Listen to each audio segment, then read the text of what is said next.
mode. All right. Hello and welcome, everyone. Thank you for joining today. I'm Doyle Banks, your host, and I have with me a wonderful special guest, Eric Asbeck, the super focused entrepreneur. And we're going to be chatting about all things super focused today and maybe beyond. Who knows? So, welcome, Eric, and thanks for being here today. Thanks, Doyle. And my business is called Super Focused Entrepreneur.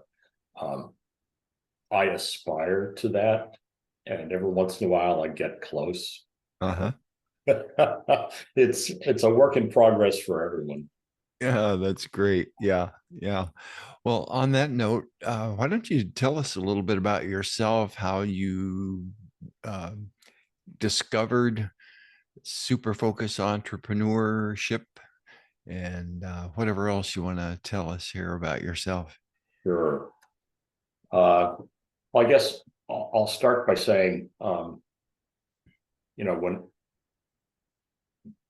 I was it's like I've always had this desire for entrepreneurship, and the backstory on that is that my dad was a successful research chemist, but also he was an immigrant, and he had that immigrant dream to start a business. And so from the time I was in fourth grade to high school, he spent evenings and weekends down a shop designing, patenting, and building a prototype of this amphibious motorhome. It was like 29 feet long, drive in the water, pull up the wheels, it's a boat. And he had a working prototype, and got the pictures to prove it. He was all set to launch that business in the early 70s. And he got hit by the first and the second gas crisis. Oh, Yeah, right. he had a young family, and yeah, it was like really just the timing was horrible. Actually, Hmm. the timing was good in the sense that, if he had jumped in 6 months earlier, then he would have been having to scramble. Who knows what happened? Anyway, he backed off, and he never did that. He retired early and went into business with my uncle, and he was able to.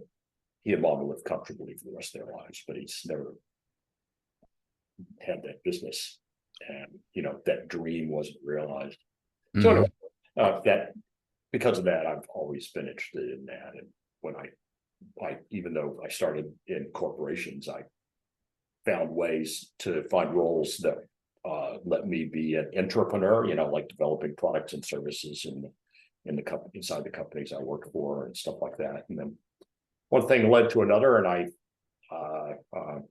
found myself, well, in the fall of 2008, I was restructured out of my job. Right. Yeah, along with a lot of other people. I know that was a really tough time. And so I finally said, you know what, I'm going to go for it and start my own business. Actually, there's another thing that hit me at that time. A really good buddy, Jeff, who's a chiropractor, and we used to get together and once a week for dinner, and he would look for as much trouble as two old guys could find. And one night we were at dinner, and he sat across the table from me and looked me right in the eye, and he said, "Eric, if anything happens to me, I want to make sure my cat's okay." And so then he told me exactly what to do. And it's like, "Sure, man, that I absolutely, I'll take care of it. Don't worry about it." And as fate would have it, the next night he was out on a date, and he died of a heart attack. And it's, well, yeah, and I exactly, like, holy Toledo. And Yeah. so it really hit me. And I was like, what the heck am I doing with my life? And I decided this is the time. You've always wanted to start a business, go for it. Hmm. So I started teaching people who wanted to be entrepreneurs how to find a business they loved that they could deliver confidently. And so I had a number of exercises that helped them. I'm realizing in retrospect, get focused about what they did well, and what they wanted, and their roles in a relationship or a life, and what they wanted for, like all of that. And I found then that that same process helped I had other entrepreneur friends, and a couple of them were successful but miserable. And one guy in particular was the kind of revelation for me that I can apply the same tools for those folks to help them pivot into a business that worked for them. There's something, like that. And it was all around being clear about where you want to go and what you love doing and stuff like that. So one thing and another that led me to pivot a number of times, and here I am now. And the topic is focus. So my course is Super Focused Entrepreneur Action Plan. So, determine your number one goal, that 2 to 3 year out long-term goal, and determine an action plan to action plan to make it happen. So it's anybody that has a business of their own knows that it's a twisty turn. Right. Well, I know it's been a while, and still I can imagine the loss of your friend brings up some sadness, and I certainly want to acknowledge that, and just express my empathy for you. I've lost a best friend of mine several years ago now, and still miss the guy. So yeah, I know what you mean. Yeah.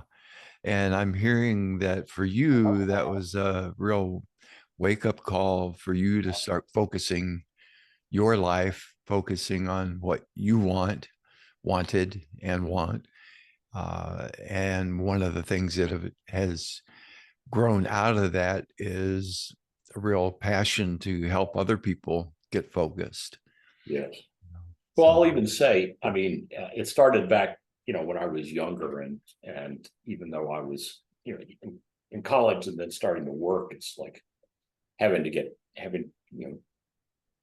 learned over time that I needed to be the captain of my own ship, and to be captain, you need to be able to navigate, and so you got to have a map and a compass, and the compass point, you orient based on the North Star if you have that available at night, so a lot of tortured turns. I had an unwanted divorce at one time, and I've been living with a cancer called multiple myeloma for 17 years, and been on treatments, and it was a really dramatic way that I found out, because I had a tumor in my spine. It was undiagnosed, and I ended up not being able to walk, and that was on bed rest and IVs, back surgery and stem cell transplants and all this. I mean, it was very scary, and the whole long story that I could tell you about that. But the point is that like when I got divorced, when that happened to me, it kind of came not out of the blue, but it was like, this isn't the plan. Right. And then with the cancer, it's like I have a refrigerator magnet. We plan, God laughs, and so you have to take a step back and like take a look at where you are now. Yeah. And then, okay, now where do I want to be going? And that's kind of a core principle behind how the work that I do with folks. So you always can take a look, no matter where you are, at what step you can take that'll move you forward toward what's most important. And that's what's there to do, kind of all the time. Yeah. Good times and bad. Right.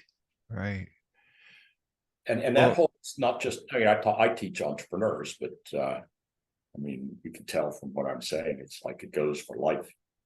Yes. Well, that's a great segue. But the folks who I work with, around my framework of the connection advantage, we're looking at personal development and how do we create and maintain connections that stick, right? That are the glue of good relationships. So kind of in that context, what are some nuggets you could share with us around the idea of focus or super focus and connections? Sure. Well, I'll say one thing, when I got divorced, my ex and I came up with an arrangement which is a little unconventional for couples that divorce, where I had the kids for a week and she had the kids for a week. Because I was like, regardless of what happens on your side about why we're here, the kids aren't going to suffer. They're going to have me in their life. And so, I ended up being a single dad to them. And they and the dog had kind of go as a pack back and forth between the houses every week. But I made a point at that time of just putting some extra focus on like what I wanted to cause for them as kids growing into men, and how I wanted my relationship to be with them. And I was quite intentional about it. And then more dramatically, when I was diagnosed with cancer, I was on bed rest, and it was very scary. A friend of mine came to visit who I had helped through. She had gone through some breast cancer a couple of times. She'd gone through that a couple of times, and I was doing some self-development coaching at the time, and I worked with her just as a friend. But when this happened to me, the first things that she did was she said, I can channel her voice, "Eric, you're going to get through this. What's your life going to be about?" It's like, now thinking back, I say, cool. At the time, that was not quite my response, but I'm coachable. And so, it was pretty much right at the tip of my tongue. I said, I'm passionate about seeing other people live their passions. It lights me up. And that's been my, that moment of clarity that came. I was in some self-development work at the time. So I just, like, everything kind of clicked in place. That's been a guiding star ever since. But she came to visit me while I was on bed rest, and we spent a tear-filled weekend where I dealt with all those lost moments and how long did I live? Would I ever be able to walk again?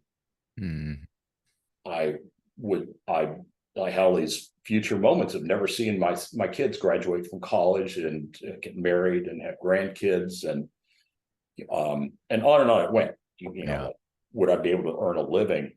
That sort of stuff. And I just got really intentional about, small things like.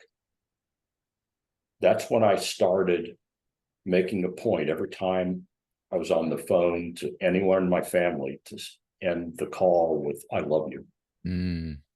Like, just not missing the opportunity, even though I knew that I wasn't dying in the next moment. But I just came to realize that, that was important to me. And I wanted those relationships, not just with my kids, but with my brother and my sister and their families, with my mom and dad, all that.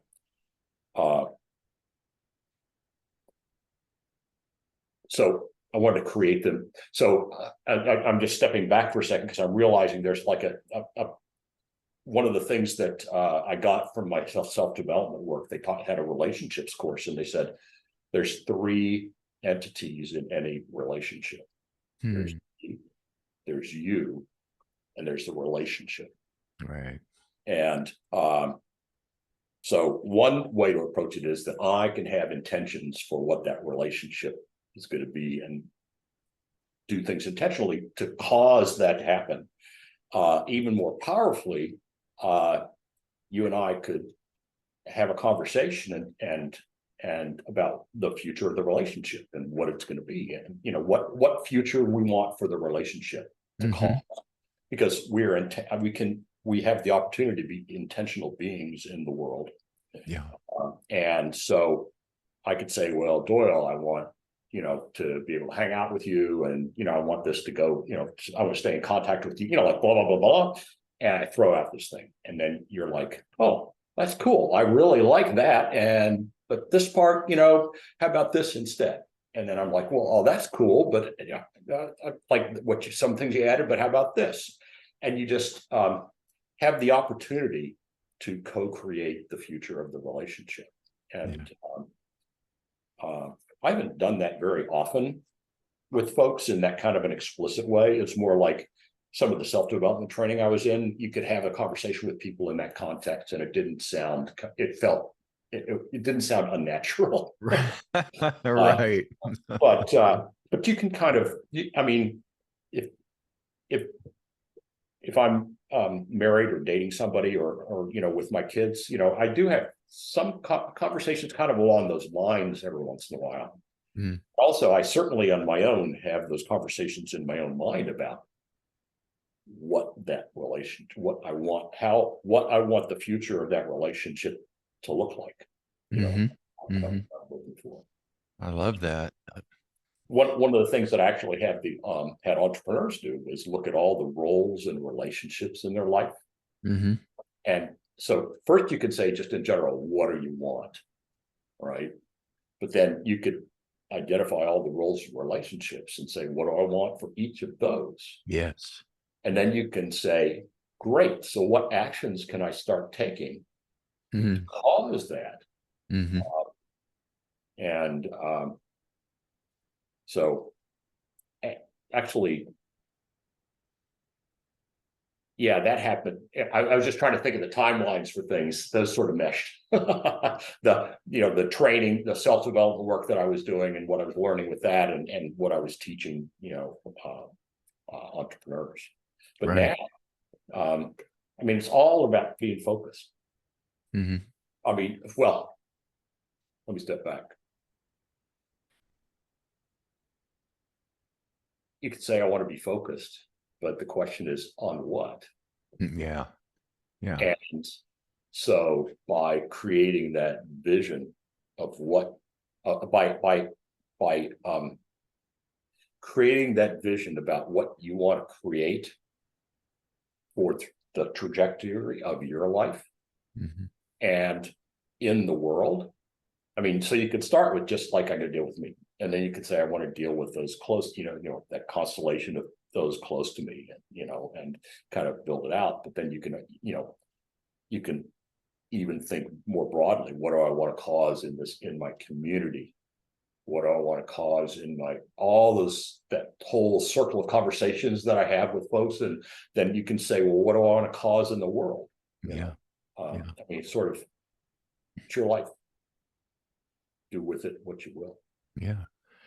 One of the things I talk about regularly with my folks is mindfulness. And I think I'm hearing kind of the overtone or undertone of that as you talk about focus. Am I hearing that right? And how does mindfulness fit in your model? Or one of the most interesting things when I started on this topic, I did market research with entrepreneurs, and one of the most interesting pieces of feedback I got from them about what they wanted to learn was, what's the brain science behind focus? How's it work?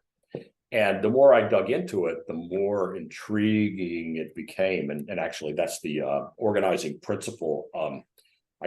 My course is 6 steps, 6 classes, and there's one that's step by step, but then the other is this organizing, kind of here's the neuroscience of focus and how it applies, and different situations and stuff like that. But one thing that came out of that research by learning about the neuroscience of focus is the fallacy of staying focused, Hmm. like constantly focused, like staying focused on a thing, because we have that executive part of our brain, that executive Right. function that's like the adult in the room that says we're doing this now. Right. And then we have that limbic system in our brain, which is the one that's like squirrel, or watch out for that wolf, don't Yes. like run up a tree, or whatever it is, right? And that alert system is always operating, Yeah. and it's and for good reason. Yes. But it doesn't serve you well when you're trying to stay focused on something, especially as your focus wanders. And so mindfulness practice, for me at least, I began learning it by focusing on my breath, Hmm. and and the natural thing that happens is that my mind will wander. And Yep. so I do this exercise that I've heard called train the puppy, where Hmm. if you're training a puppy and its attention wanders, you don't like yank the leash or just whack it super hard or yell, because this you just don't do that. I mean, it's just not that's not how I'm built, at least, Right. and it doesn't really work. What you do is you just gently bring the puppy back to, here's what we're doing. And so it's interesting because at least people tend to be really much more cruel to themselves than Oh, yeah. anyone else, right? It's like Right. I'll have inner dialogue with myself that I would never Oh, yeah. go there with other people, but with Hmm. me it's sort of like, well, that's just how that's how I roll, and so you got to be kind to yourself in that Hmm. mindfulness practice. Hmm. Just, oh, I have no idea what I'm not paying attention to my breath anymore. So you just come back and you resume. And why is that important? It's because what staying focused is not about being focused without deviation from the thing you're focusing on. It's about being able to refocus more quickly, Yes. more agilely, constantly.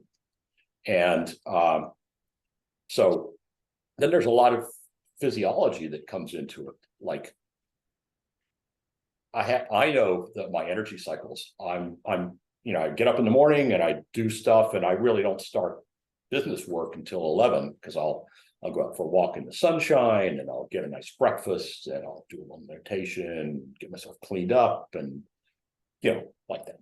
And then I know that I'm going to have like an hour and a half or so of really good time. That's like Hmm. the best of my time of the day. And so like from 11 to 12:30 or 1, or like roughly. And I know that if I try to go past that I'm just going to flag, I just like, so it's not like the beings will continue until morale improves. It doesn't work. Right. It's like, okay, design my day around, that, and like plan to have breaks and Hmm. those sort of things, and where, which are my best energy levels, and when do I want to schedule appointments with folks, and Hmm. I want to preserve my best time for myself, for doing the work, for my as a having a business, like that. But even in life, I mean, and of course, if you've got a job and you have an employer, they tell you be here at this time, and you can't leave until this time, and you're allowed, you can go for bathroom breaks, and you can have food on occasion, but what, like, it depends on the nature of things. But I mean, your life, there's a limit, limit to how much you can design your own day Hmm. versus your own business. You have, I really love the luxury of that. But if you know what your energy cycles are and so forth, that's really a powerful thing to know, Hmm. so you can make use of it. The other thing is, you want to make sure that, I mean, we are biological beings, and Right. uh, the the uh, the underlying repository for our consciousness is our neurocircuitry. And so you need to feed it. You need to make sure that you get enough sleep.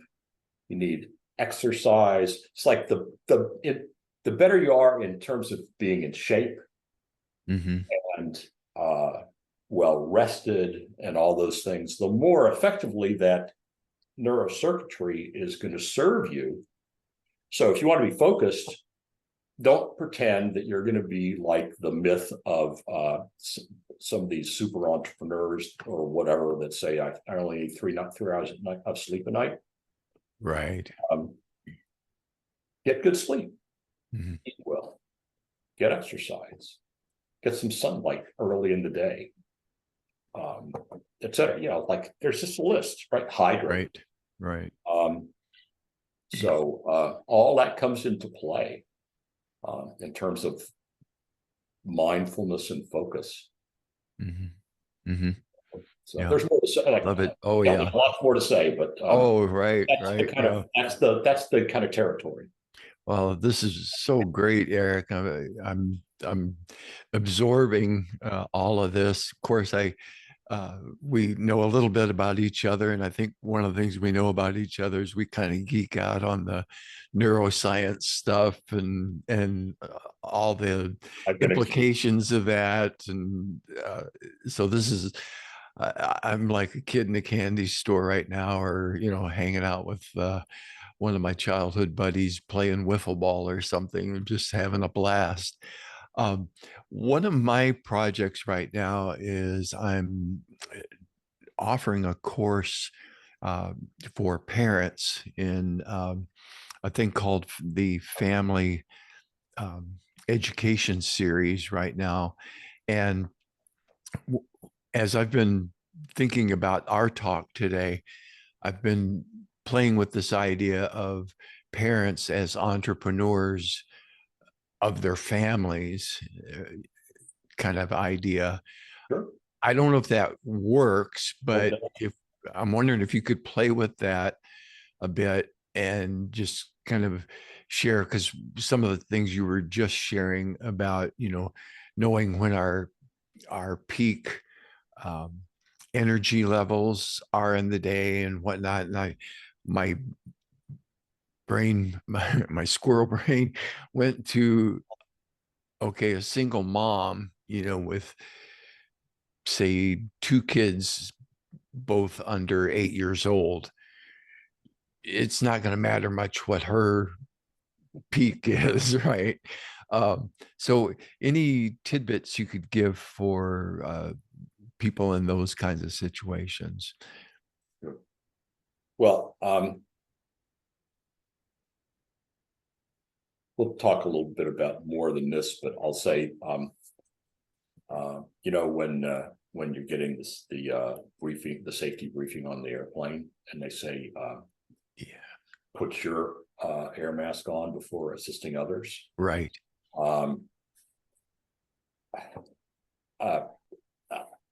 I've had single parenthood, and it's like, and full-time job, and being the sole supporter for the family because I was paying alimony and all. Like, I've had that. Yeah. But that's nothing. But it was still co-parenting because my ex was in the picture, and in a way that was we were cooperative, at least at that, with the kid care. But sometimes you don't have that luxury. So that's a really tough situation. But you need to be able to step back and say, how can I find ways to make sure I'm taking care of myself? Back to that biological being and energy levels and stuff, that kind of discussion, and the discussion about your intentions for the relationships with your kids, for example. So if you're in a family situation, there's your kids and then your spouse. Even if you have no kids, like there's all those, those relationships. And so what are your, Guy goes to ask for his sweetheart's hand in marriage, and the dad, it's one of the most iconic questions is, "What are your intentions, sir?" Yes. And so, but that's the case for anybody in any relationships. Mhm. What are your intentions, and how, what actions can you take to cause those to be, training the puppy Mhm. Mhm. versus harshness, and sometimes it's really tough to deal with that. I mean, I remember when my kids were like 13 and 15, and they're sitting on the couch and they're squirrely, and my younger son, who's now taller than his brother, at the time was smaller than him, and just out of the blue, the older guy picks up and just whops the other guy. Hmm.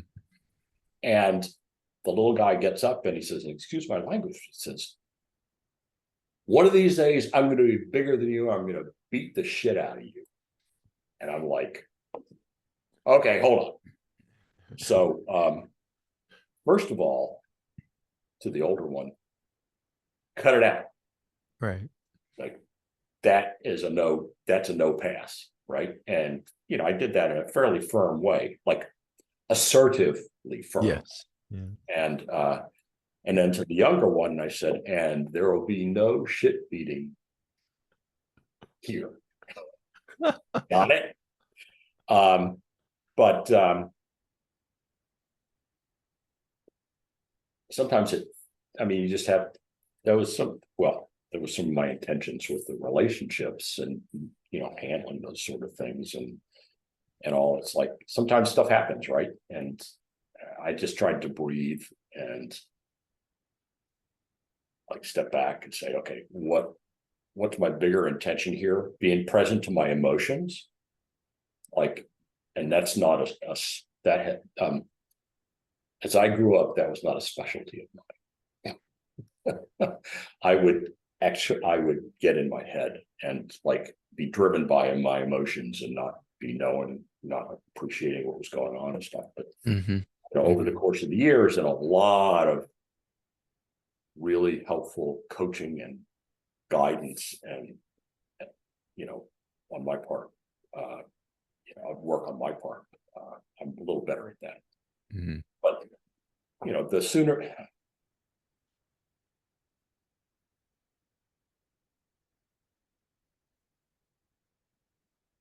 you can take that metaphor of bringing getting better at refocusing, and expand it on time scales. So you could take that metaphor and say, well, the better you are at recognizing what emotions are driving you, the more quickly you can do that, the more quickly you can then see what's going on, and then be able to have that intentionality Mm-hmm. about things. And sometimes, like, you'll get run by something, like you'll get triggered by something, and it'll be running you for weeks, Mm-hmm. Right. Right. or months or years. And the trick with all of that, it's not a trick, but the discipline with all of that is to get to know yourself more and more and more, and see where those triggers are running you, Mm-hmm. and learning to see them in all their disguises. Mm. Because you can be like, okay, I got it. This is running me, and I know this and this and this is triggering me. And then you go out through life, and you're like, whenever that pops up, you're like, oh, cool, I understand that. And you're not gonna run me. And then all of a sudden, something triggers you. And it's that same thing, but it's some unexpected way that it came up, and Right. you're off the races. And 3 months later, you're like, oh, you know. Yeah. And so, but it's still around those sort of foundational principles of like being present Hmm. to what's going on, and that knowing yourself and all those sort of things is part of being present. And training the puppy, Hmm. and and for that matter, having with that, when I say intentionality, it's sort of like with my kids. One of the things I wanted them to have a great relationship, and so I didn't want that. I wasn't going to allow that kind of Yes. natural kid behavior between them to cause a break. And they're close, they're tight today. Hmm. They are super tight. But it was my intentionality Yeah. that gave me guidance on how to respond to that situation. Mm. I love it. I love it. So one of the threads or themes I've been hearing uh, is that exact the intentionality and holding that, focusing on that, being mindful of it, so that it's um, I think you would call it sort of a guiding principle. Then we keep coming back, like the training the puppy. We keep gently bringing ourselves back to what are my intentions, Yes. and in Well, in all yeah, the different configurations. I totally understand. And the reason I didn't mean to jump in, but I'm a list maker. Okay. And I have learned over the years that is helpful for me to know what my priorities are and to have things written down, Mm. make Mhm. lists, Yeah. and set my prioritized lists and stuff. And um, coming out of the cancer, like when I finally was out of the weeds with the cancer stuff and I was working with folks, I was thinking, what am I going to cause from my life? And I have a life master plan of like Okay. things that are important having to do with nutrition and relationships and all that stuff. But I have this list on the wall that I actually don't pay attention to so much these days. But it's really intriguing to me to see, because this stuff is still totally relevant. Exercise daily, meditate daily, more time with my two sons, stay in touch with my family and friends, old and new, day trips and walks, find ways to connect with people, Mhm. date and calling folks and going out and having fun and that sort of thing. Uh, I said, create online business. Yeah. Look at that. I mean, it's like interesting. And uh,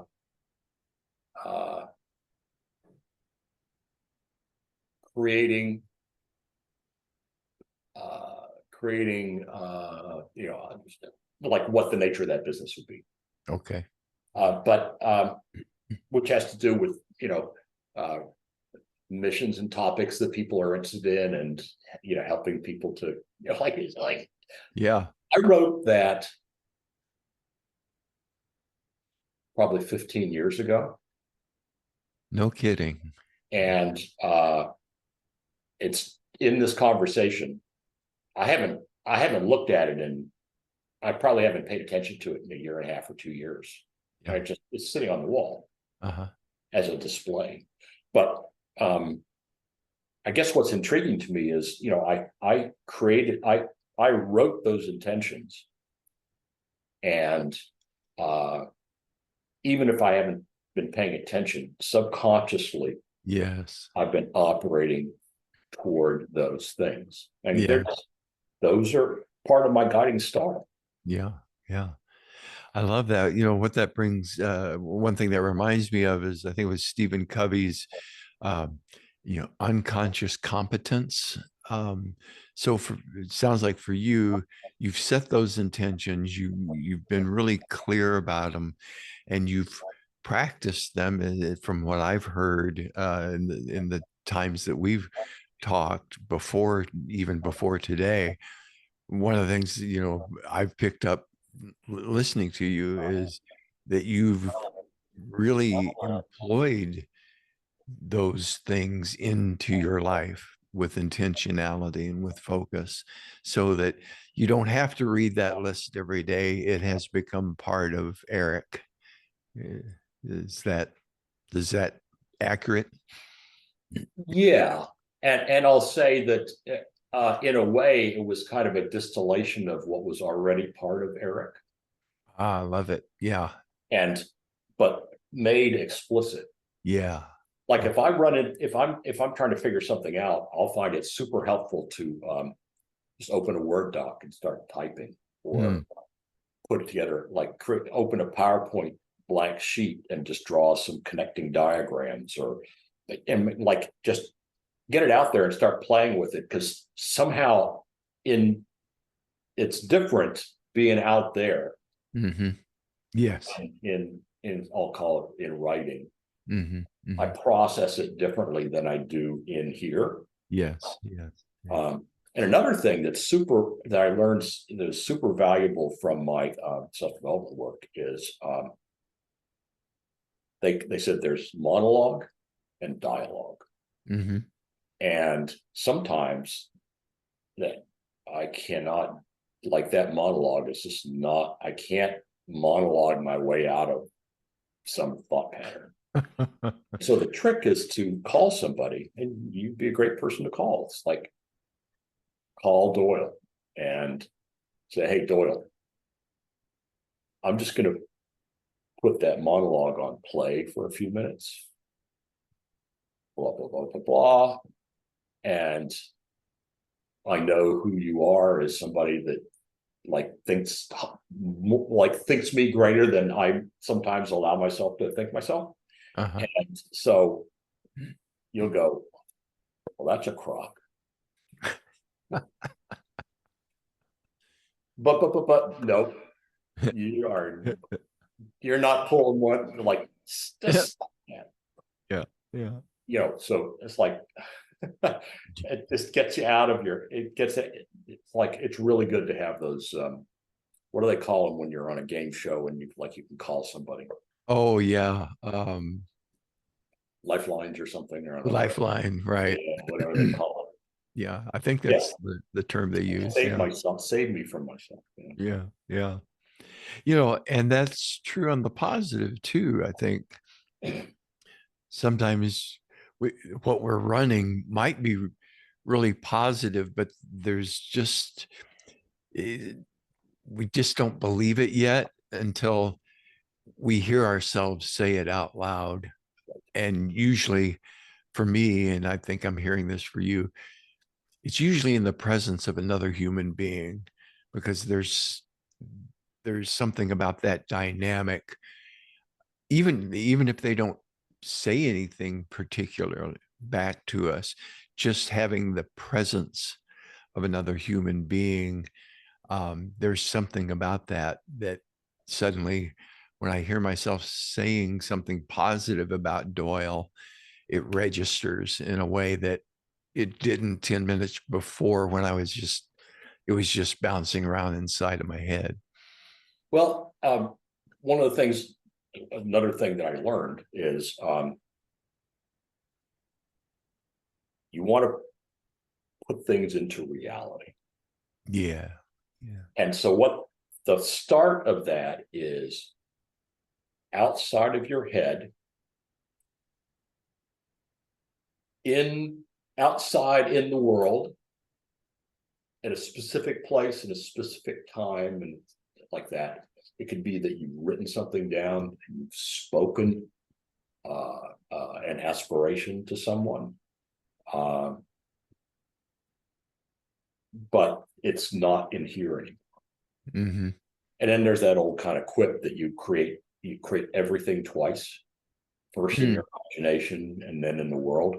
Yes. Yeah. But there's levels of creation, right? So, I mean, even if you want to start a project, the first thing you can do is conceive it in your head, like some big thing. Mm-hmm. start in your head. And then you start having a few conversations with people. Maybe you write some things down, like my list, like, or whatever, but like putting it into reality in little ways, and then encouraging those conversations to expand, and gathering resources, and assembling whatever that thing, that cog that you're, that, like, making that thing start to blossom into existence in the world. Yes. Yes. In time, perhaps it takes its own life, and you could even say that it grows and it expands, and it gets to a place where it's beyond you, and you start to hand over some responsibilities, and in time perhaps it gets bigger than you in a way that you're just not a part of it anymore. Right. But right. you birthed that into the world. So it's very metaphysical, but it's like, that's nothing that, we're on a Zoom call over computers, connected by wireless things that go to wires in the ground, that go to some way that it's switched, and all of that is an invention of humans. Yes. I'm sitting in a house I'm sitting on a chair that's made of certain materials, and a design, and a desk, and air conditioning, and I have a roof over my head, and it works. It's like I'm dry Yes. when, or like cool in the summer. All of that started in some human's imagination. Right. Right.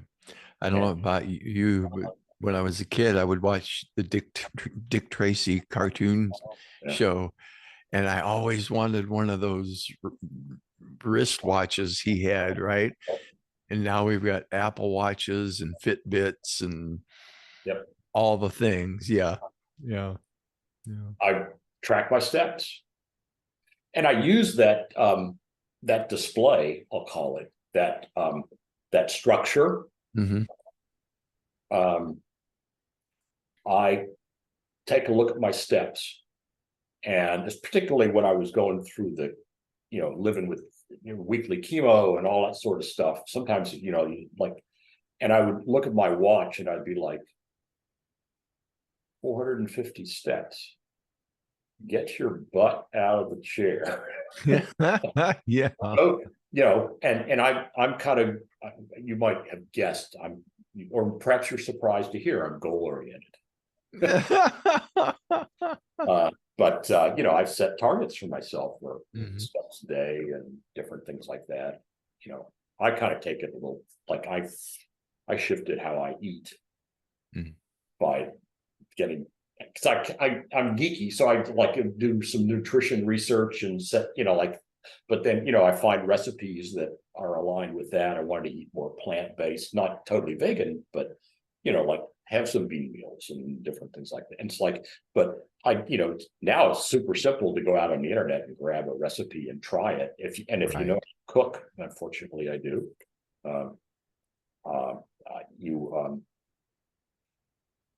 There's a whole set of stories that will come into my mind about that, but I'm not going there.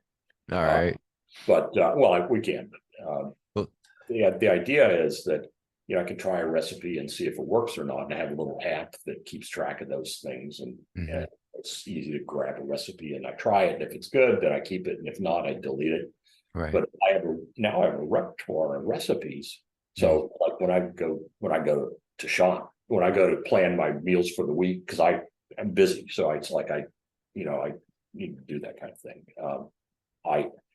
I have a whole repertoire of different meals that I know that I've tried that are decent enough, and they're healthy, they're tasty, and they're quick.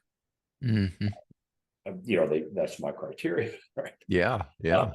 But I can, with my app, I can. It's called Paprika, and let you keep recipes and plan meals and grocery lists and all that stuff. But so that's where my mind had gone. When I got divorced, there was no way that I was going to have the kids just eat takeout. Right. I had known how to cook a little bit from before, but I really learned how to cook. and I was really busy, and I was in New Jersey, but I'd be running up to Manhattan for meetings, and then grab the bus on the way back, and then I'm like, oh, I got the kids. What am I going to feed them? Mm-hmm. So I thought,